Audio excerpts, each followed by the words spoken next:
नमस्कार दोस्तों, मेरा नाम है प्रवीण। स्वागत है आपका विलिंग मैथमेटिक्स लेक्चर सीरीज में, जहां हम 8th स्टैंडर्ड्स के मैथमेटिक्स सब्जेक्ट्स के बारे में डिटेल पढ़ेंगे। जो टॉपिक मैंने यहाँ पे बताए हुए हैं: algebra, geometry, statistics, mensuration, applied mathematics. तो ये 5 सेक्शन में 8th स्टैंडर्ड का मैथमेटिक्स डिवाइड किया है हमने, ताकि कंपैरेटिव स्टडी और एनालिसिस में हमें ये आसान जाए। मेरा ऐसा मानना है कि अगर हम स्टडी कर रहे हैं और स्टडी अगर थोड़ी डीप कर रहे हैं, तो हमें कंपैरेटिव एनालिसिस या कंपैरेटिव स्टडी करना ज़रूरी है। इसी दौरान या इसी वजह से हमें ये ज़्यादा समय तक याद रहती है। तो यहाँ पर आज के इस लेक्चर में हम बेसिक इंट्रोडक्शन देखेंगे, जो कितना सिलेबस है हमारा और हम किस टाइप के एग्जाम्स टारगेट कर रहे हैं और हमारी ऑडियंस क्या है। इसका मतलब कौन से लेवल के स्टूडेंट ये लेक्चर सीरीज देख सकते हैं या पढ़ सकते हैं, या कौन से स्टूडेंट्स जो कुछ टारगेट कर रहे हैं वो लेक्चर सीरीज जो हम दिखा रहे हैं। तो चलो स्टार्ट करते हैं आज के basic introduction mathematics lecture series में।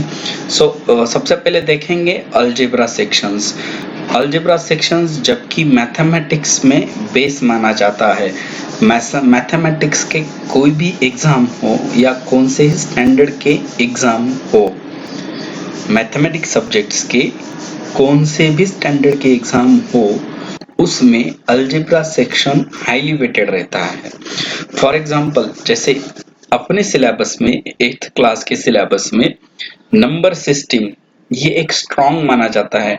जैसे टाइप्स ऑफ नंबर्स है, नंबर्स टाइप्स है, okay, rational, irrational, even, odd, okay, natural, okay, whole numbers. So these types of the numbers are there.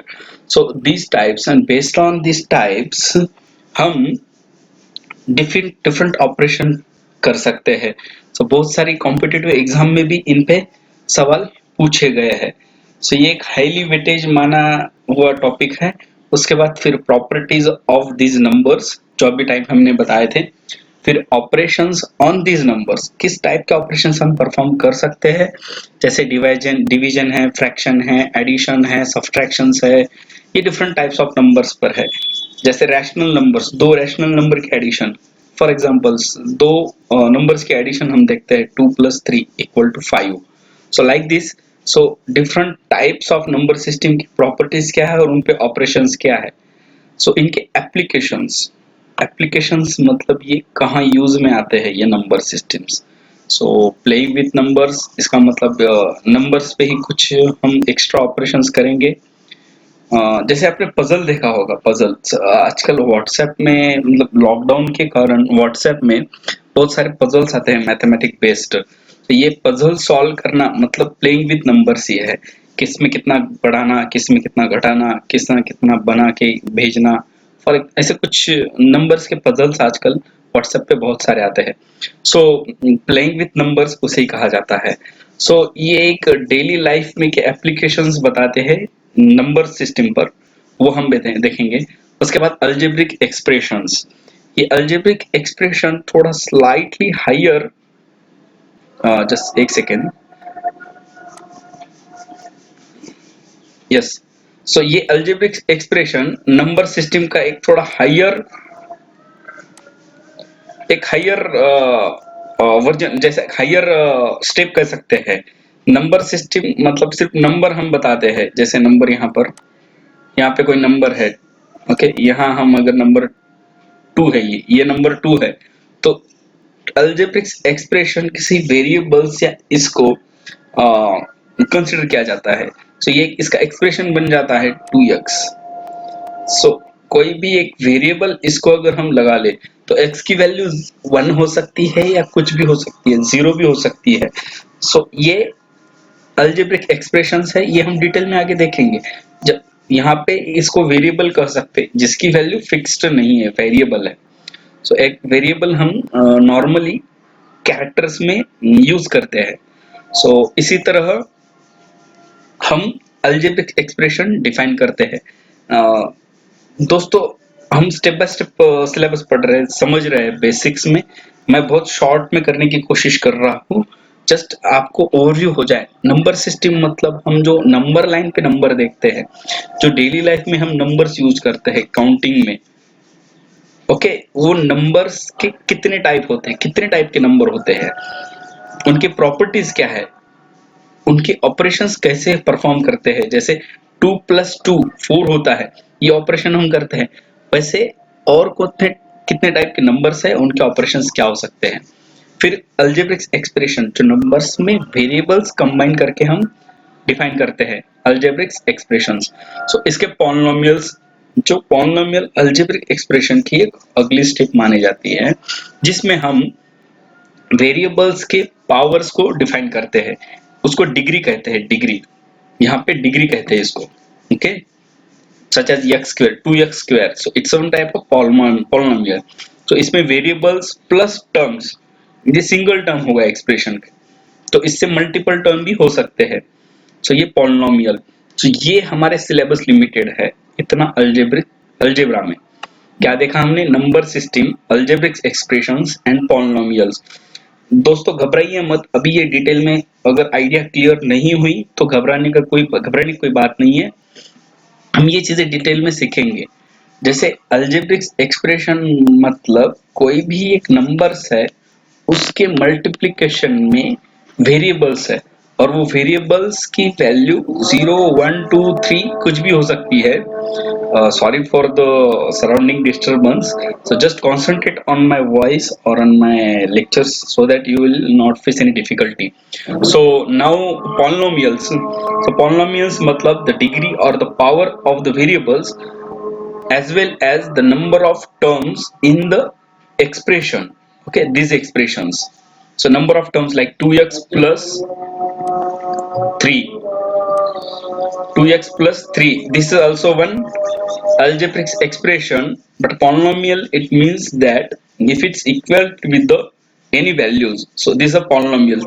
When two algebraic expressions even, we can consider algebraic expression first as a e1 and second algebraic expression as e2. Okay, when two algebraic expressions are equated, then polynomial equation forms. Just understand carefully. So like these two are algebraic expressions. So better to take, I will take this on next page. Just hold on. So see here.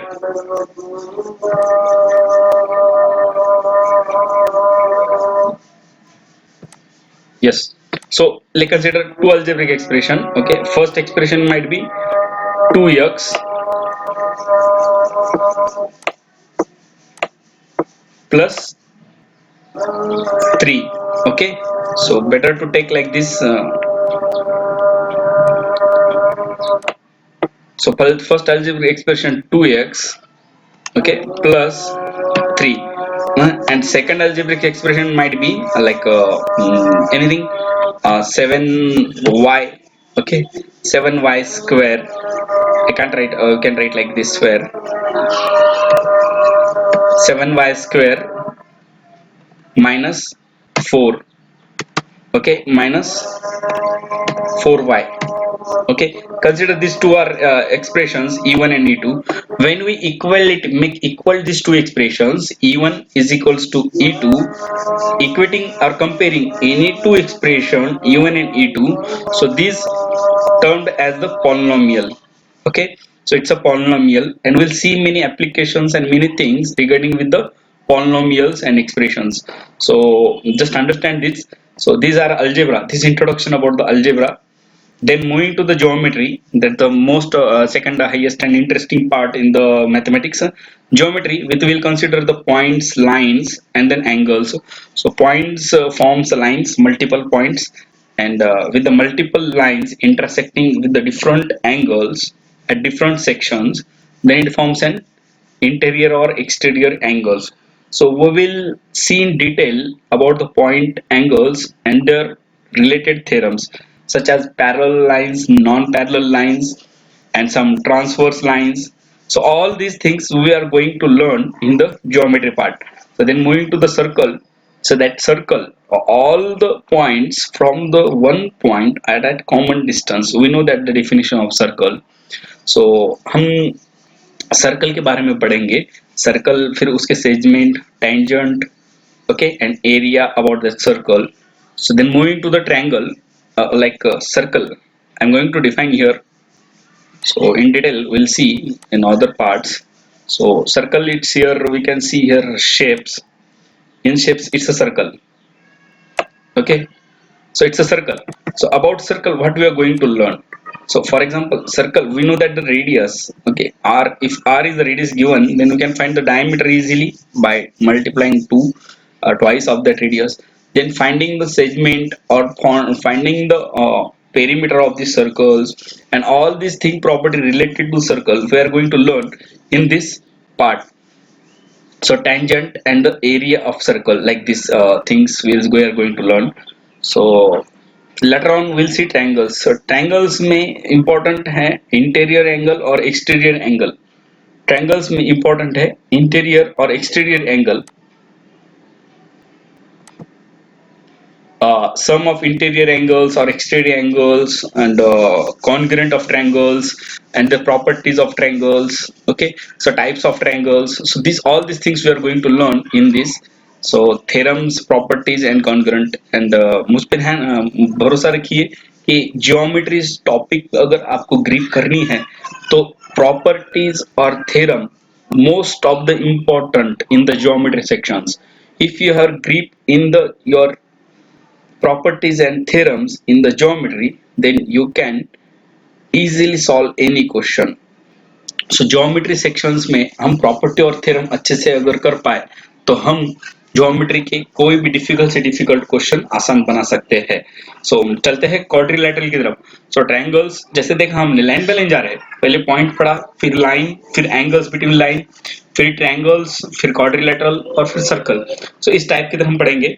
So Pythagoras theorem जो बहुत ही महत्वपूर्ण है geometry sections का.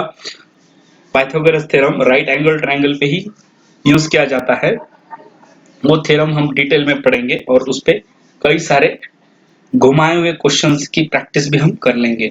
उसके बाद statistics, mean, pie charts, bar charts, different types of graphs. So all these things we are going to learn in the statistics. So this ये पूरा section statistic जो है ये 6% मार्क्स के लिए पूछा जाता है.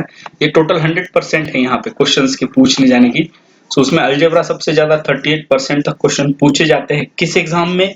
इन सारे एग्जाम्स में अगर हम रफली अगर निकाले तो ये जो परसेंटेज जो बता रहे हैं ये स्कॉलरशिप बेस्ड एग्जाम के परसेंटेज में यहाँ बता रहा हूँ. लेकिन जाहिर सी बात है ये स्टेट बोर्ड, सीबीएसई बोर्ड या आईएमओ, इन टाइप के एग्जाम में भी यही परसेंटेज रह सकते हैं ऑन एंड अराउंड. सो यहाँ पे स्टैटिस्टिक्स है, पूरा चार्ट है जहाँ पे हमें ग्राफ या चार्ट कुछ दिया होगा, ओके. उसके शेप में कुछ डिफरेंट शेप में दिया है, जैसे बार चार्ट दिया है या कुछ सर्कल में दिया हुआ है पूरा पाई चार्ट. सो और डिफरेंट टाइप से ग्राफ्स भी दिए हुए हैं. सो ये इतनी इंफॉर्मेशन पे हमें कुछ क्वेश्चंस पूछे जा सकते हैं. सो वो क्वेश्चंस हमें सॉल्व करने हैं. तो ये स्टैटिस्टिक्स है. सो ये बहुत ही आसान होते हैं. ये मार्क्स हर कोई पहले अटेम्प्ट करना चाहता है और कर सकते हैं इजीली. सो ये डिफिकल्ट पार्ट नहीं है. उसके बाद में मेंसुरेशंस. सो यहाँ पर length, mass, capacity, so questions based on coins and currency, इस टाइप के क्वेश्चंस पूछे जाते हैं हमें, जो फॉर्मूला बेस्ड मोस्टली होते हैं. और एक बात मैं यहाँ बताना चाहता हूँ कि यहाँ पे हमें कोई भी फॉर्मूला मगअप नहीं करना है, हमें फॉर्मूला क्रिएट करने हैं, और ताकि हमें लॉन्ग टर्म तक ये फॉर्मूला याद रहे. ऑब्वियसली इस पे हम प्रैक्टिस बहुत करने वाले हैं ताकि हमें फॉर्मूला एग्जाम्स में डिफिकल्ट समय में याद रहे. तो उसकी चिंता ना करें प्लीज. तो उसके बाद फिर perimeters of an any 2D shapes, whereas the area of 2D shapes. अब 2D शेप्स कौन से है? ये इसमें जो बताया ये 2D शेप्स है, ओके. ये रेक्टेंगल है, पैरेललोग्राम है, ट्रायंगल्स है, ऐसे 2D शेप्स है. इन 2D शेप्स के हमें एरिया निकालना है या पेरीमीटर निकालने हैं. तो ये इस पे ऐसे क्वेश्चंस हम देखने वाले हैं. और उसके बाद volumes of sphere, cone, whereas the sphere, cone, like this such many objects we are going to learn and finding their volumes. So moving to the applied mathematics. So this is also one part of the mathematics branch and which is really important I feel. ये मुझे लगता है कि जरूरी है. So ये mathematics part में applied mathematics क्या होते हैं जो हम परसेंटेज जो हम डेली लाइफ में यूज करते हैं. देखना आप कभी ये मैथमेटिक्स हम जो पढ़ रहे हैं ये मैथमेटिक्स स्टूडेंट लाइफ में हम इतना यूज नहीं करते हैं.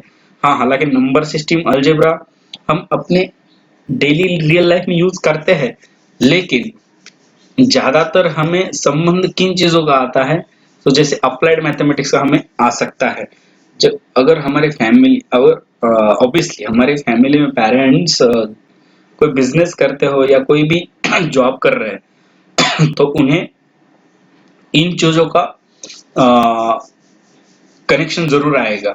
सो जैसे परसेंटेज निकालना है, अपना प्रॉफिट लॉस या कुछ डिस्काउंट देना है किसी चीज पे. सो इन चीजों का जरूर वो लाभ लेते हैं. They are using these concepts. So it's easy to apply this mathematics in our daily real life. So percentage, simple interest and compound interest, profit, loss and the discounts. The question based on these types. So देखते हैं इसका weightage भी ज्यादा है 20%. So ये भी हमें अच्छी तरह से पूछे जाते हैं. So ये आसान सवाल है, डायरेक्टली कंसेप्ट समझो और फॉर्मूला बेस्ड क्वेश्चंस है, हम इजीली इसे सॉल्व कर सकते हैं. कंसेप्ट समझ में आना है और फॉर्मूला जो हमने खुद ने क्रिएट किए खुद के. इंपॉर्टेंट थिंग इज दैट खुद के फॉर्मूले हम अगर अंडरस्टैंड कर ले और ये फॉर्मूले हम अगर अच्छे तरह से बना ले सिंपल क्वेश्चंस तो ज्यादा डिफिकल्टी नहीं हो सकती इसमें. सो चलते हैं कुछ अगले पार्ट की ओर जो मैं बताना बहुत जरूरी समझता हूँ यहाँ पर. So important things to be followed for this lecture series. मैं चाहता हूँ कि हर कोई जो लेक्चर पढ़ रहा है सुन रहा है बहुत क्षमा कीजिए. सो वो बहुत ही केयरफुली और डेडिकेटेडली ये लेक्चर सीरीज सुने समझे ताकि उन्हें बहुत से अच्छे ज्यादा लाभ हो सके इन लेक्चर सीरीज का. So after each sessions homework is to be given. Solve this before attending next session. So ये एक मेरा ऐसा मानना है कि अगर आप ट्रैक पे रहोगे तो ही आप अपना गोल हासिल कर पाओगे. सो डेली अगर आपको इवेल्युएट खुद से करना होगा तो आपको डेली होमवर्क सॉल्व करना पड़ेगा. और वो अगर क्वेश्चन सॉल्व करने नहीं आ रहे हैं तो आप मुझे अपने डाउट पूछ सकते हैं. मैं मेरी कांटेक्ट डिटेल या जो कुछ चीजें हैं मैं आपसे बिल्कुल शेयर करूंगा, या फिर नेक्स्ट वीडियो में हम अगली वीडियो में जब वीडियो में होमवर्क दिया होगा उसकी अगली वीडियो में हम होमवर्क के सॉल्यूशंस वेरीफाई कर सकते हैं. सो moving to the third point. So these sessions I am continuing or I am delivering in the Hindi and English language. So why not in the regional language? मतलब अपनी local native language such as Marathi हो या फिर और कोई language हो, in language में मैं क्यों डिलीवर नहीं कर रहा हूँ. इसका उद्देश्य यह है कि ये lecture series it's not bounded to be just listened by the local native students because these might be helpful to the other students of other state. तो ये ऐसा भी हो सकता है कि दूसरे स्टेट के स्टूडेंट्स को भी ये महत्वपूर्ण हो सके, तो उन्हें लोकल नेटिव लैंग्वेज समझ में ना आए तो दिक्कत हो सकती है. लेकिन हिंदी एक हमारी कॉमन लैंग्वेज है जो सबको समझ में आ सकती है, इसलिए मैं हिंदी एंड इंग्लिश लैंग्वेज ले रहा हूँ. सो बेहतर होगा आप अगर ये लेक्चर सीरीज सीरियसली कर रहे हो, केयरफुली कर रहे हो, तो आप मैथमेटिक्स के लिए एक सेपरेट नोटबुक कीजिए. और अगर ज्योमेट्री सेक्शन चल रहा है तो ज्योमेट्री के सिर्फ थ्योरम्स के लिए सेपरेट नोटबुक कीजिए. ध्यान से सुनिए मेरी बात. ज्योमेट्री का थ्योरम्स हम सिर्फ थ्योरम पढ़ेंगे, मतलब थ्योरम पढ़ेंगे और न्यूमेरिकल्स भी पढ़ेंगे. ऑब्जेक्टिव सब्जेक्टिव सब टाइप के एग्जांपल्स न्यूमेरिकल्स हम बहुत सारी तैयारी करेंगे. लेकिन हमें थ्योरम्स की ग्रिप अगर रखनी हो तो थ्योरम्स को पहले सॉर्ट आउट करना पड़ेगा. जब भी हम कोई टॉपिक पढ़ रहे हैं उसके बेस पे कोई थ्योरम अगर होगा तो हम वो थ्योरम साइड में निकाल के लेंगे और वही थ्योरम हम अपने नोटबुक में खुद के दिल से लिखेंगे. Before writing in the notebook, first ensure that you can write it with your own. So ये थ्योरम्स आप हमारे दिल से, अपने दिल से लिख सकते हो, ये पहले जांच लेना चाहिए और उसी के बाद इस नोटबुक में लिखना है। ये किस चीज की प्रिपरेशन कर रहे हैं हम? फोर्थ पॉइंट, हम हमारे बोर्ड लेवल एग्जाम्स की प्रिपरेशन कर रहे हैं। जैसे सब्जेक्टिव क्वेश्चंस अगर हो तो हम ये इसका इस्तेमाल ज्योमेट्री के कर सकते हैं। Try to prepare your own notes without copying. So ये बात पॉइंट जरूरी है। अगर आपको इंडिपेंडेंटली स्टडी करनी है या आपको डेफिनेट सक्सेस, श्योर सक्सेस लाने हैं हर चीज में, तो आप ये try to makes your own notes, खुद के नोट्स बनाना सीखो, खुद को चैलेंज देना सीखो, तभी आप ये जीत पाओगे या कुछ गोल हासिल कर पाओगे। सो चलते हैं। सो मेन उद्देश्य है इस लेक्चर सीरीज का जो आपको स्टेट बोर्ड एग्जाम क्लियर कराए, सीबीएसई बोर्ड एग्जाम क्लियर कराए, स्कॉलरशिप्स एग्जाम्स में आपको अच्छे मार्क्स से पास देने की श्योरिटी, और फिर आईएमओ एग्जाम अगर आप टारगेट कर रहे हो तो उसमें भी आप बहुत अच्छी तरह से मार्क्स ला सकते हो। ये इस लेक्चर सीरीज में से मैं श्योरिटी दे सकता हूँ, प्रोवाइडेड आप डेली, डेली मतलब डेली रेगुलर मेरी गाइडलाइंस फॉलो करना जरूरी है। अगर कुछ डाउट्स या कुछ भी चीजें हो, आप हमें जरूर मेरी कांटेक्ट डिटेल पे पूछ सकते हो। सो इस लेक्चर्स के लिए इतना ही। बाकी सारी डिटेल और जो कुछ चलते आएगा, जो कंटिन्यूअस में चाहिए, हम स्टेप बाय स्टेप पढ़ेंगे। सो इस लेक्चर में हमने क्या सुना है, क्या देखा है? कंपैरेटिव स्टडी मैथमेटिक्स में जरूरी है, ना कि मैथमेटिक्स हर सब्जेक्ट में। मैथमेटिक्स में कंपैरेटिव स्टडी कैसे करेंगे और ध्यान में कैसे रखेंगे, best like this graph. Comparative study मतलब कोई भी टॉपिक या कोई भी चैप्टर हो, ओके, और कोई भी सेशंस है, उस सेशंस में हम comparative study like this graph और like this chart, okay, like this hierarchy will prepare, हम प्रिपेयर करेंगे खुद से और हम उसी से ही ध्यान में रखेंगे। बहुत आसान तरीका है ये और हमें लॉन्ग टर्म में ध्यान रहेगा।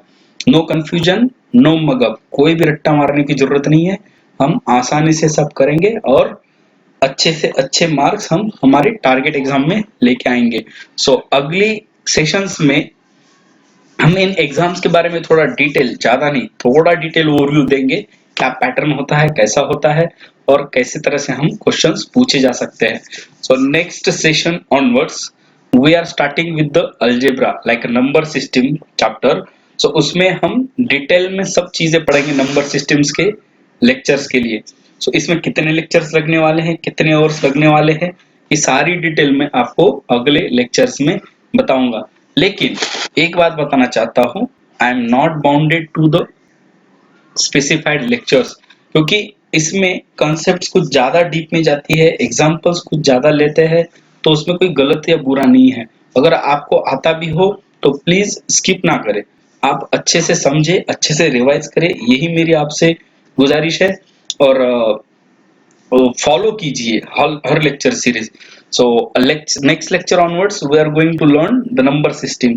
So thank you for listening or watching this video, and please subscribe and like these videos so that we'll get notified to the most updating videos and lectures.